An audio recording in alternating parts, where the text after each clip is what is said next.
Anyway, if you can't take over the payments on the house, I believe there's about 10 years left on the mortgage, then you could sell it.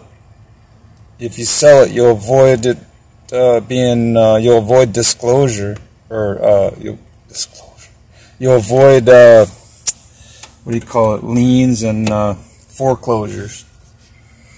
Foreclosures, if you sell it right away. You have to sell it like immediately before you show signs of insolvency, because that will be definitely a sign of weakness to a potential buyer.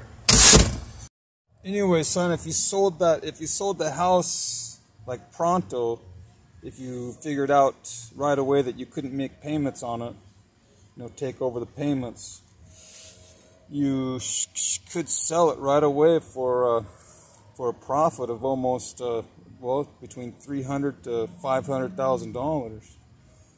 So that would be better than losing it back to the banks, having them foreclose on it for not making payments. If you default on your monthly payments, that will be an indicator to not only the banks but the buyer that you're struggling financially, and the buyer would, the real estate agencies on behalf of the buyer would be looking at that as a sign of weakness, and they would want to negotiate for a lower price, decreasing the value of what you could actually sell it for. So I wouldn't wait till it to that point.